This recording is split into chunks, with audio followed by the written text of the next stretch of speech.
Viens avec moi découvrir l'histoire de la création, puis de la chute de l'homme telle qu'elle est racontée dans la Bible. La Bible nous explique que c'est Dieu qui a créé le monde.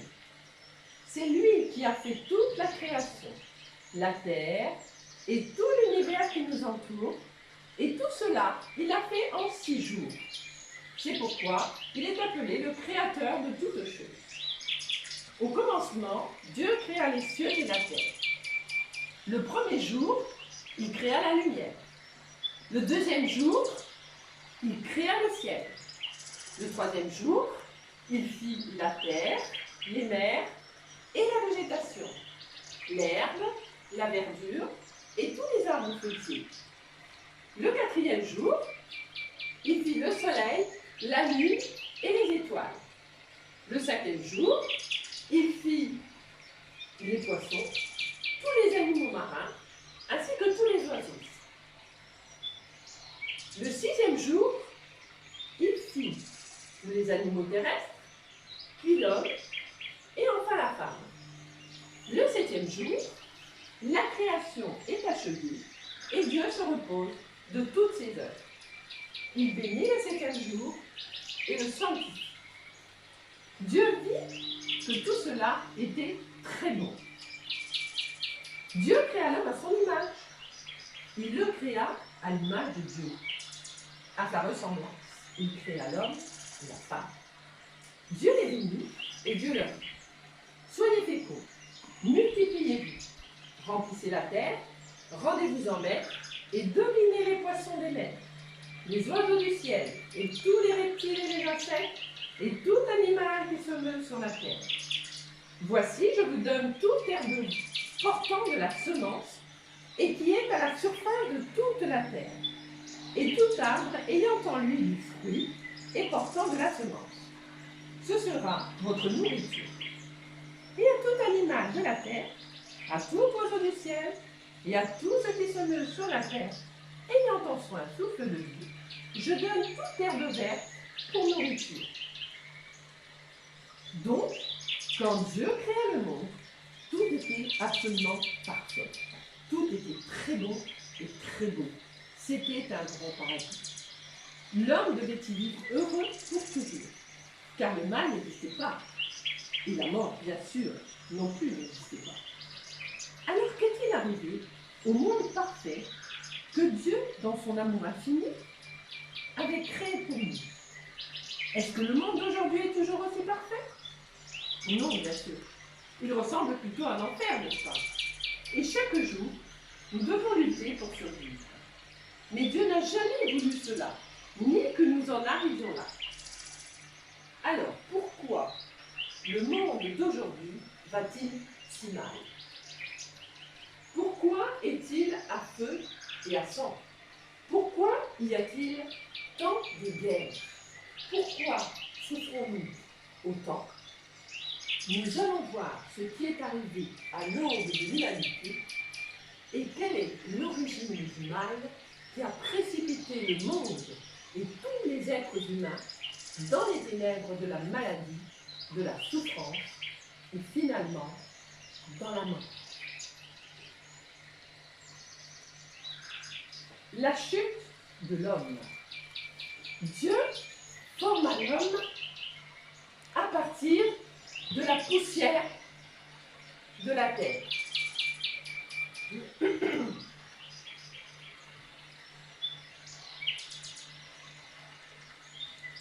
Il souffla dans ses narines un souffle de vie.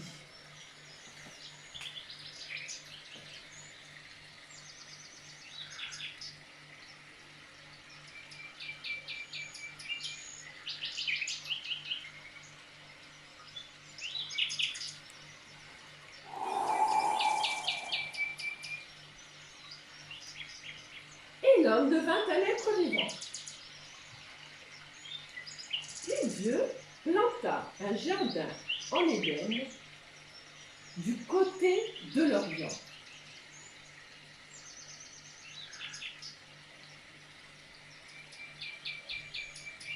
Et il mit dans ce jardin l'homme qu'il avait formé de la poussière. Dieu fit pousser du sol des arbres de toute espèce, agréables à voir et bons à manger, et l'arbre de la vie au milieu du jardin, et l'arbre de la connaissance du bien et du mal.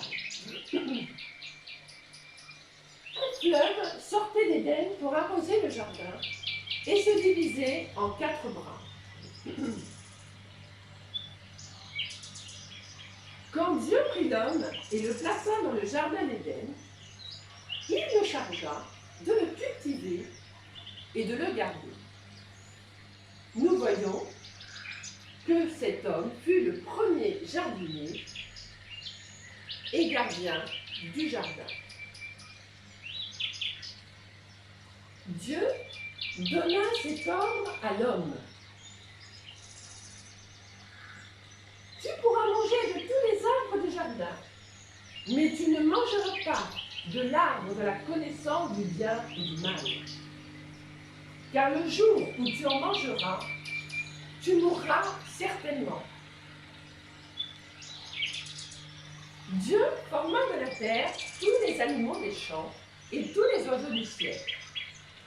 Et il fit venir les animaux qu'il avait créés vers l'homme pour voir comment il les appellerait.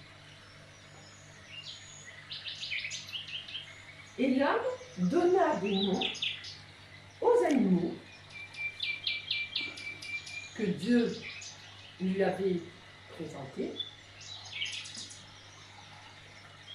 Mais pour l'homme, Dieu ne trouva point d'aide semblable à lui.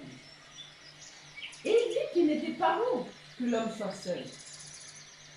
Alors, Dieu fit tomber un profond sommeil sur l'homme qui s'endormit.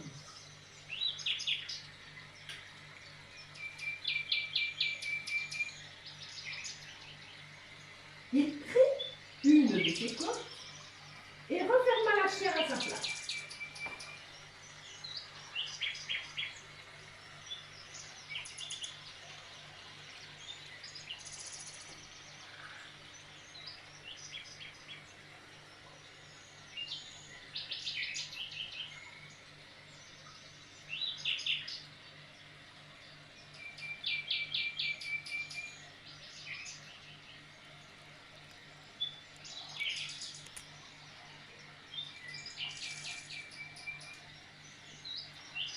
Il forma une femme de la côte qu'il avait prise à l'homme et il l'amena vers l'homme.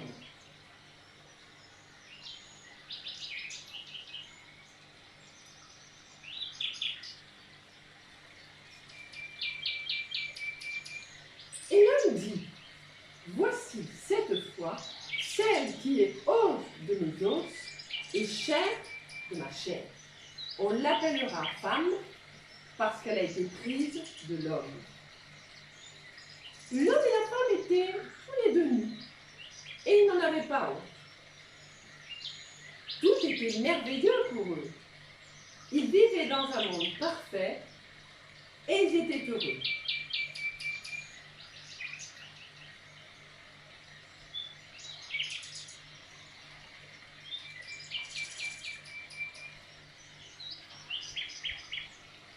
Comme le jardin était beau, il leur suffisait de tendre la main quand ils avaient faim pour manger n'importe quel fruit. Tout était facile pour eux.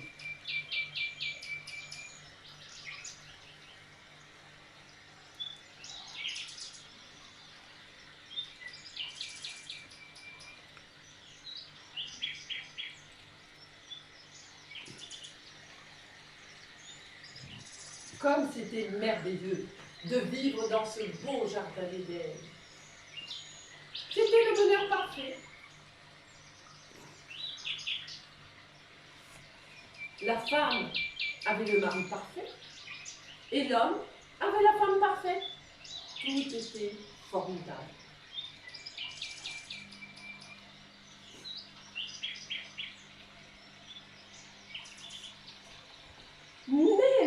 serpent était le plus rusé de tous les animaux des champs que Dieu avait fait.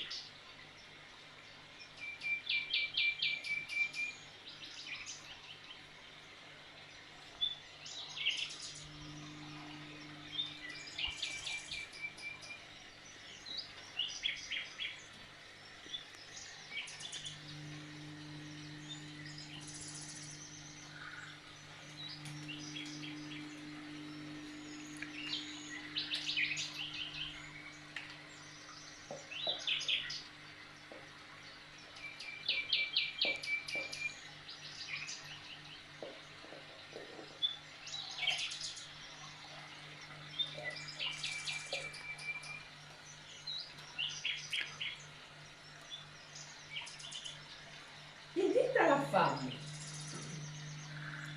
Dieu a-t-il réellement dit, vous ne mangerez pas de tous les arbres du jardin? La femme répondit au serpent, nous mangeons du fruit des arbres du jardin, bien sûr.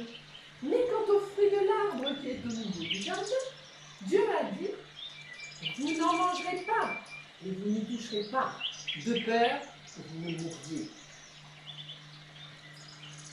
Alors le serpent dit à la femme, mais non, vous ne mourrez pas.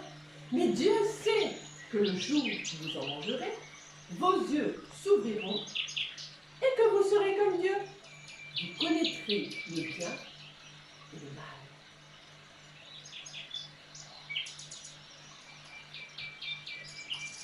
La femme voit que le fruit de l'arbre est bon à manger.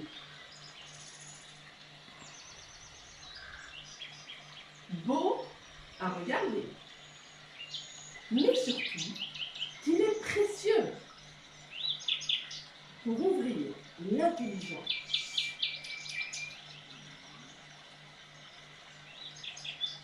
Devenir comme Dieu, c'était tentant, n'est-ce pas?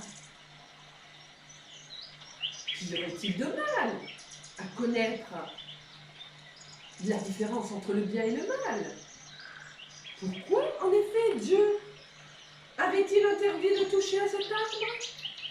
Le fruit était pourtant si attrayant.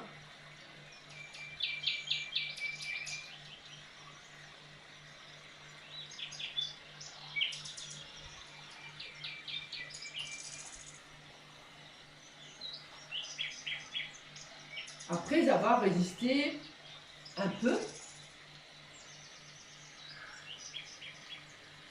elle décide de prendre le fruit. Et elle le mange. Et elle en donne à son mari, qui est auprès d'elle.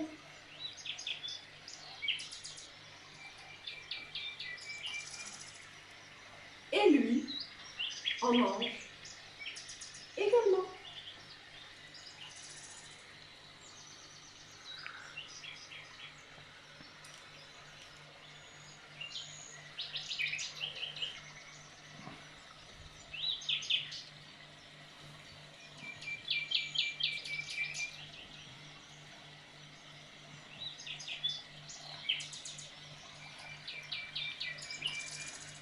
Et oui,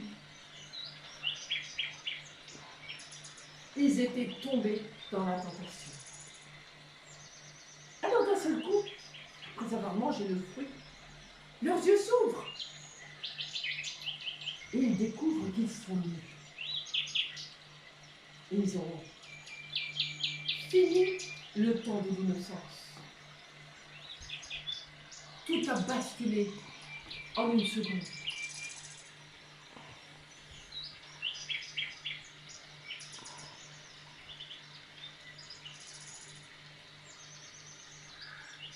Ayant honte, ils se font donc des ceintures en cousant des feuilles de figuier.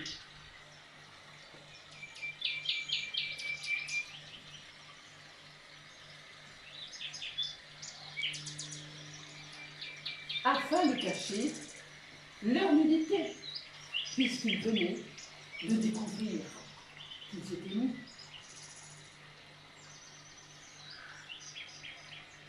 Il connaissait maintenant la différence entre le bien et le mal. Et c'est ce qu'il désirait.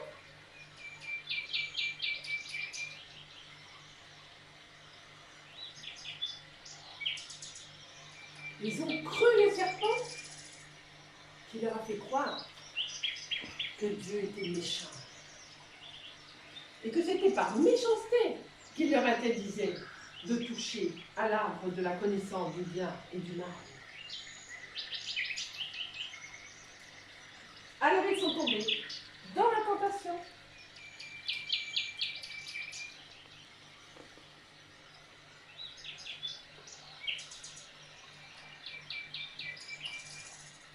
Et puis vers le soir, ils entendent la voix de Dieu dans le jardin.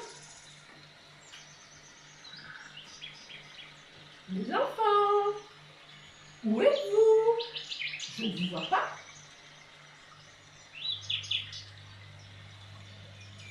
Alors, pris de peur et affolés, l'homme et la femme se cachent loin de Dieu, au milieu des arbres du jardin. Ah oui, rien n'est plus comme avant. Les choses ont changé. Eux qui avaient toute la liberté dans ce jardin, qui se promenaient où ils voulaient, comme ils voulaient. Maintenant, la peur est entrée dans leur cœur. Et ils doivent se cacher. Loin de Dieu.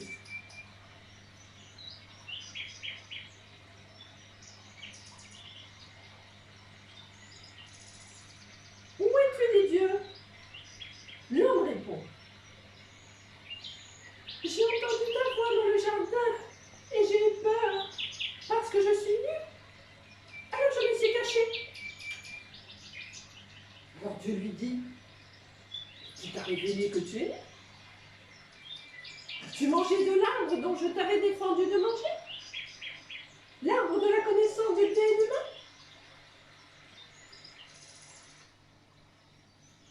L'homme accuse la femme.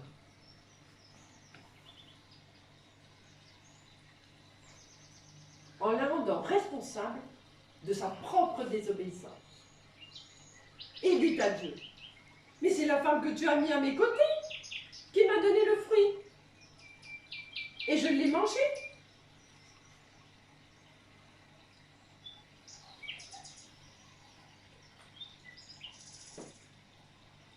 Puis Dieu dit à la femme, pourquoi tu fais cela? Et la femme répond, le serpent m'a séduite et j'en ai mangé. On constate que ni le serpent, ni la femme, ni l'homme ne se sont repentis de leurs actes. Au contraire, chacun accuse l'autre. Le cœur est déjà endurci par le péché et le mal. La peur y est entrée. Aujourd'hui, l'homme et la femme ont peur de Dieu parce qu'ils savent qu'ils ont désobéi. Ils savent que ce ne sera plus jamais comme avant. Et le mal a remplacé dans leur cœur la paix qu'ils avaient reçue de Dieu leur Père.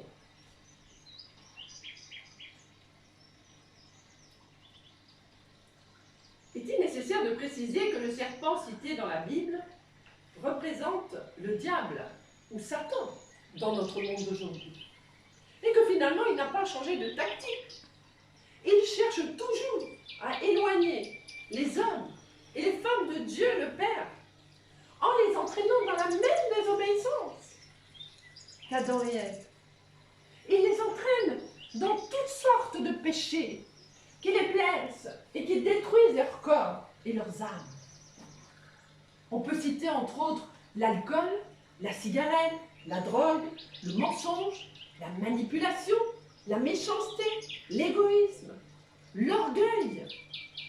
Enfin, toutes les dérives et toutes les perversions à tous les niveaux qui découlent du mal.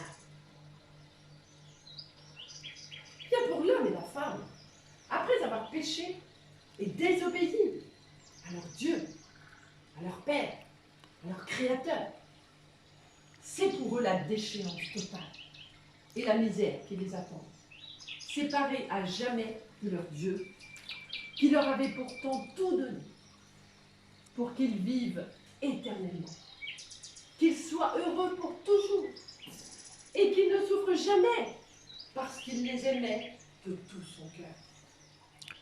Et il leur avait tout donné. À la suite de leur désobéissance, Dieu va prononcer 3 malédictions. Dieu va dire au serpent, « Puisque tu as fait cela, tu seras maudit parmi tous les animaux de la terre. Tu marcheras sur ton ventre et tu mangeras la poussière tous les jours de ta vie. »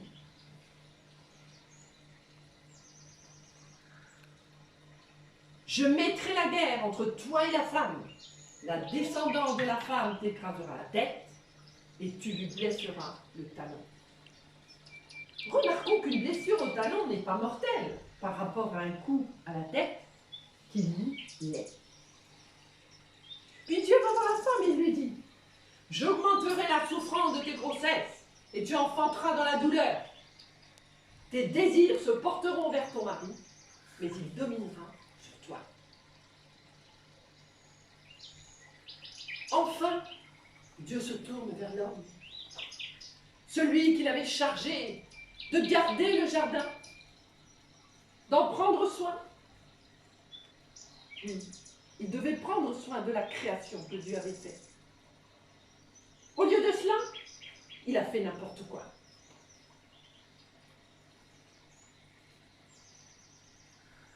Dieu va dire à l'homme, puisque tu as écouté ta femme et que tu as mangé du fruit que je t'avais dit que tu n'en mangerais pas, je t'avais défendu de manger de ce fruit. Le sol sera maudit à cause de toi. Tu devras tirer ta nourriture de lui tous les jours de ta vie. Et il te produira des épines et des chardons. Et tu mangeras de l'herbe des champs. C'est à la sueur de ton visage que tu mangeras du pain, jusqu'à ce que tu retournes dans la terre, d'où tu as été tiré. Car tu es poussière, et tu retourneras dans la poussière.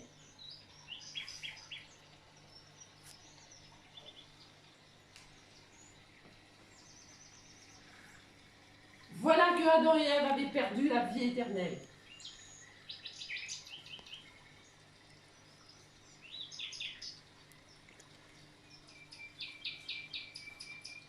Ils étaient désormais condamnés à la mort. Adam donna alors à sa femme le nom d'Ève, qui veut dire dispensatrice de vie, car elle a été la mère de tous les vivants.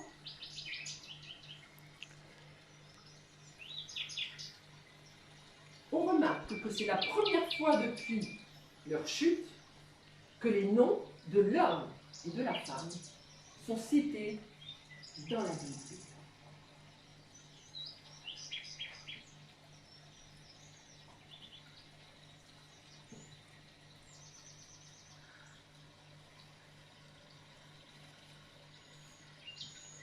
Alors, pour couvrir leurs péchés et pour qu'on ne voit plus leur nudité, puisqu'aujourd'hui ils savaient que c'était mal d'être nu. Non seulement c'était la nudité physique, mais il y avait aussi la nudité spirituelle, je dirais, puisqu'ils avaient désobéi et qu'ils n'étaient plus innocents. Ils étaient devenus pécheurs. Alors Dieu va décider de faire à Adam et à sa femme, Ève, des habits de peau. Et il va les revêtir pour que leur nudité soit caché. Parce que des feuilles de figuier, c'était bien gentil, mais ce n'était pas suffisant. Dieu va complètement les revêtir d'habits de peau. Et il va dire, voici que l'homme est devenu comme l'un de nous, pour la connaissance du bien et du mal. Maintenant, empêchons-le d'avancer sa main, de prendre de l'arbre de vie, d'en manger et de vivre éternellement.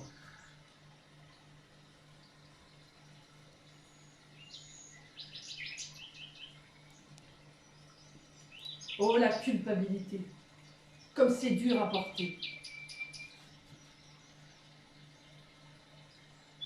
Comme c'est difficile de cacher sa faute quand on ne veut pas l'avouer.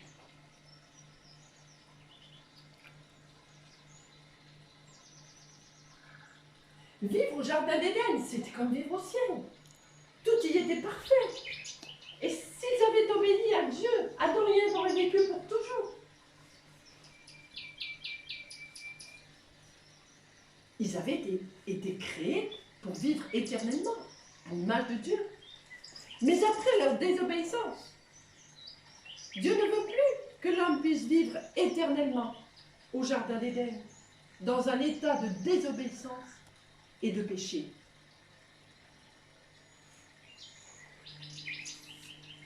Car s'ils étaient restés dans ce jardin, et s'ils avaient continué à manger de l'arbre de vie, ils auraient continué à vivre éternellement.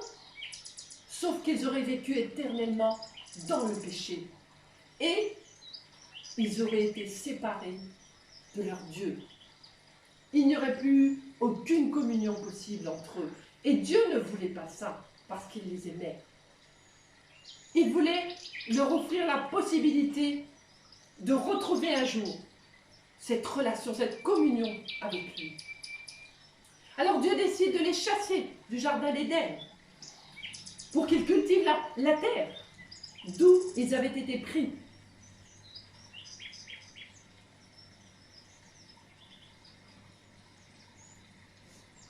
C'est ainsi qu'il chassa Adam et il mit à l'orient du jardin d'Éden les chérubins qui agitent une épée flamboyante pour garder le chemin de l'arbre de vie.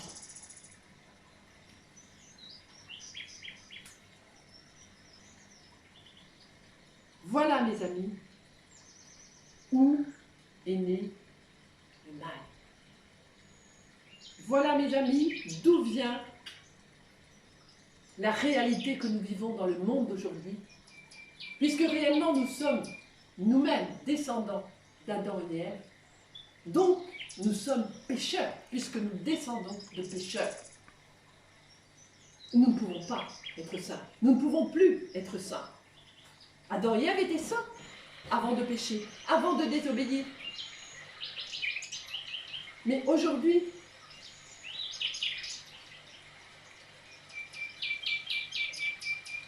c'est fini. Ils ont manqué le but. Ils ont tout raté. Ils ont échoué. Aurions-nous fait la même chose à leur place? Nous ne le savons pas. C'est probable, bien sûr, parce que nous sommes humains.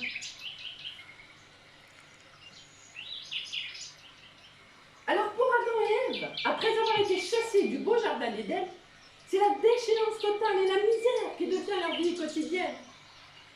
Ils doivent désormais se débrouiller seuls et s'en sortir par eux-mêmes en essayant de cultiver ce sol épineux et maudit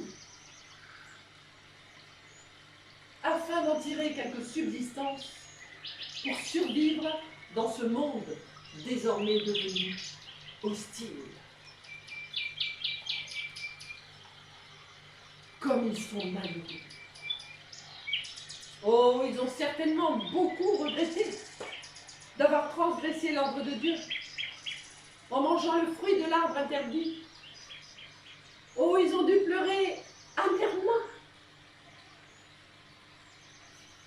Tout était perdu. Ils avaient tout.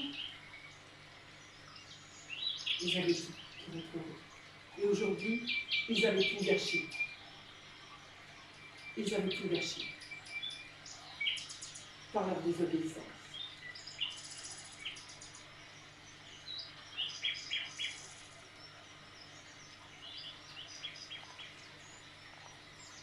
Ils auraient bien voulu revenir en arrière.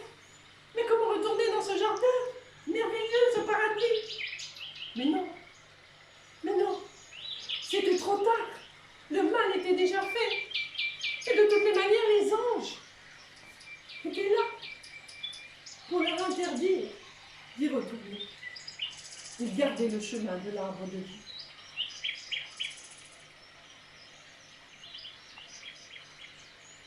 On constate que tout cela a entraîné la punition et le jugement de Dieu pour Adam et Ève à cause de leurs actes de désobéissance qui les a conduits dans la mort spirituelle et la séparation avec Dieu.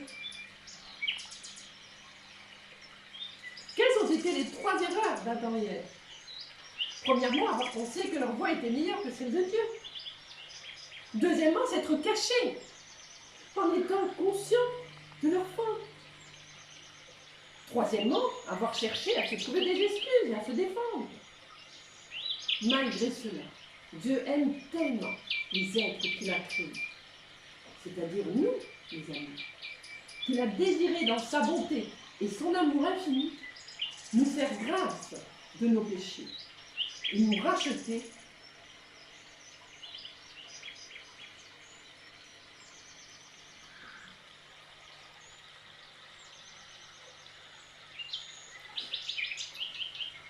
en nous permettant de retrouver le paradis perdu et aussi cette communion avec lui à travers une nouvelle relation, une nouvelle communion.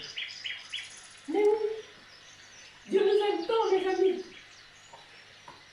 qu'il a prévu un plan B. Tout ne s'est pas arrêté à la sortie du jardin d'Éden.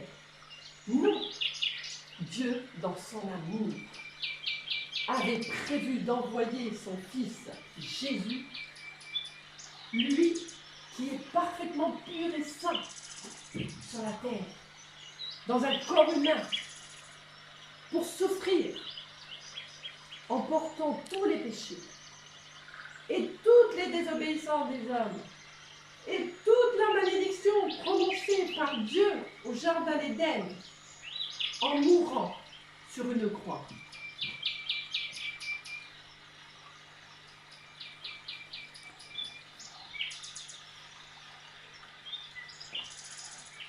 Ainsi, les hommes seraient à nouveau lavés, purifiés, pardonnés à travers ce sacrifice. Et ils retrouveraient la sainteté première du jardin d'Éden. Ils retrouveraient la vie éternelle qu'ils avaient perdue à cause d'Adam et Ève, à cause de la désobéissance. Le plan de Dieu était parfait. Il avait prévu que son Fils porterait nos fautes. Parce que lui était 3 fois saint. Il faut dire que le corps de Jésus a été formé au ciel par son Père. Jésus était parfaitement homme. Et le sang qui coulait dans ses veines n'était pas un sang comme le nôtre. C'était un sang divin, un sang 3 fois saint.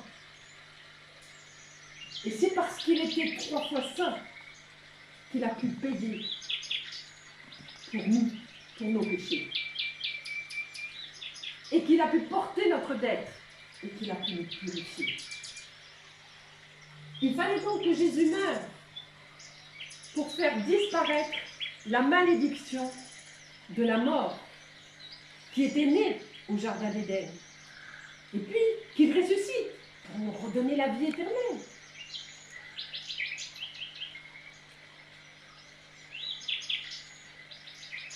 Le sang, c'est la vie. Et le sang de Jésus, qui a coulé sur la croix, a effacé nos fautes.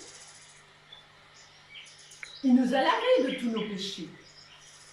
Il nous a rendus purs, à nouveau, saints et acceptables aux yeux de Dieu.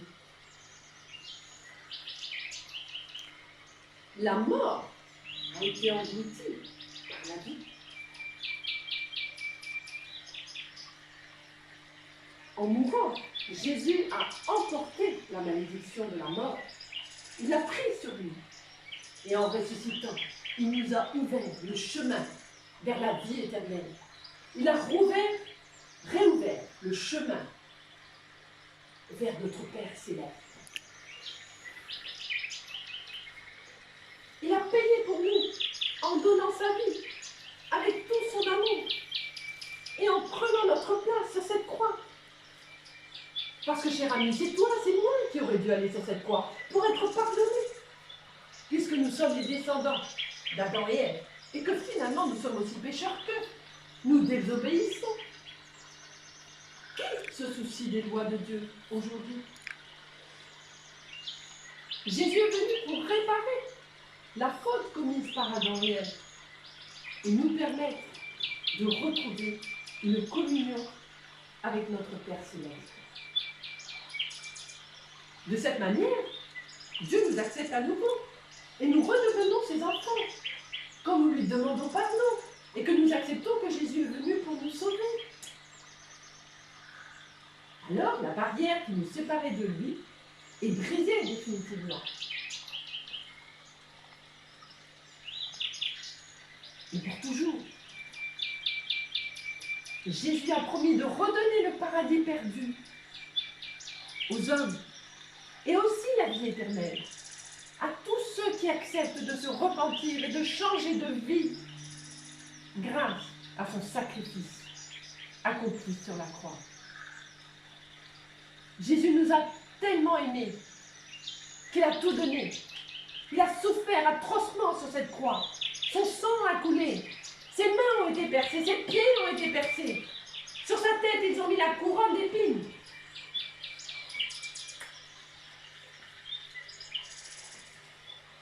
Il a tellement souffert, mes amis. Il a tellement souffert pour nous racheter. Tellement souffert pour nous racheter. Sur cette croix maudite. Il a porté toute notre malédiction. Alors aujourd'hui, que devons-nous faire pour reconstruire une relation avec Dieu? Comment faire pour retrouver cette communion avec lui? Comment faire pour qu'il redevienne à nouveau ce Père? Eh bien, il faut premièrement laisser tomber les excuses et l'autodéfense. Deuxièmement, il faut arrêter de nous cacher, car Dieu nous aime. Troisièmement, il faut être convaincu que la voix de Dieu est meilleure que la nôtre.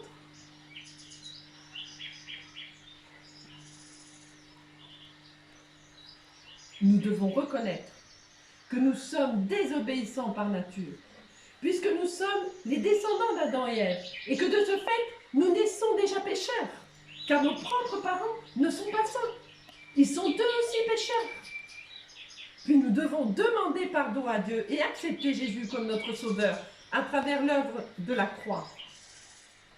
Nous devons nous repentir afin d'obtenir le pardon de Dieu, notre Père, qui nous l'accordera dans sa grâce infinie. Alors mon ami, si cette histoire t'a touché, si tu as bien écouté, si tu as compris que le mal est aujourd'hui présent dans le monde, il est même présent dans ton cœur. Il est même présent dans ton cœur.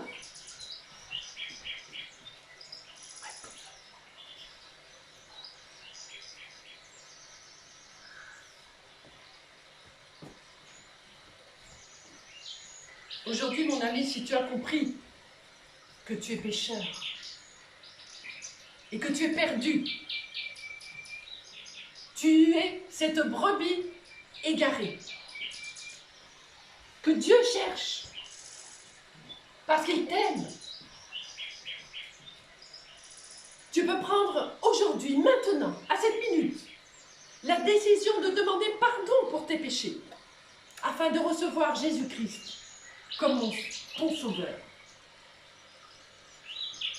La Bible dit, si tu confesses de ta bouche le Seigneur Jésus, et si tu crois dans ton cœur que Dieu l'a ressuscité des morts, tu seras sauvé.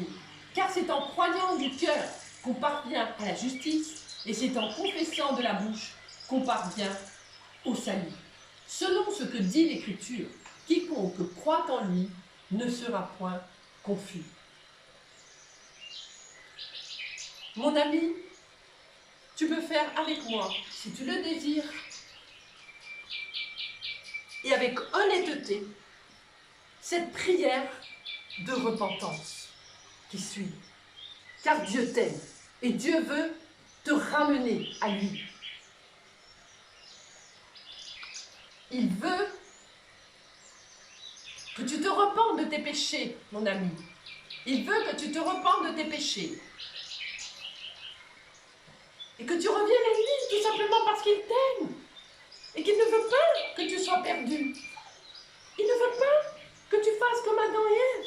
Il ne veut pas que tu continues dans la désobéissance. Il ne veut pas, mon ami, parce que tu souffres. Parce que tout cela te fait souffrir. Parce que tout cela te fait du mal. Et Dieu t'aime tellement qu'il veut t'appeler aujourd'hui. Mon enfant, si tu entends ma voix, n'endurcis pas ton cœur. Veux-tu faire cette prière avec moi? Répète après moi. De tout ton cœur. Seigneur Jésus, je sais que tu m'aimes. Parce que tu es mort sur la croix pour porter tous mes péchés. Je reconnais que j'ai dirigé jusqu'à présent ma propre vie. Et qu'ainsi, j'ai péché contre toi. Merci de me révéler mon état de pécheur. Je confesse que je ne peux pas me sauver par moi-même. Je t'accepte maintenant dans mon cœur, par la foi,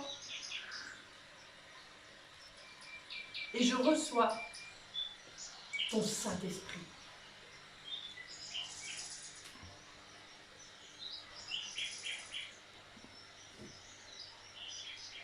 Tu es mon Sauveur et mon Seigneur.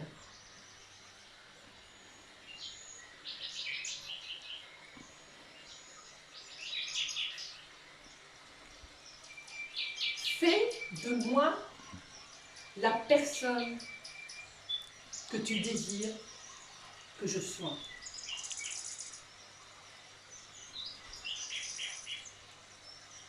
Je te remercie pour ce salut éternel. Amen.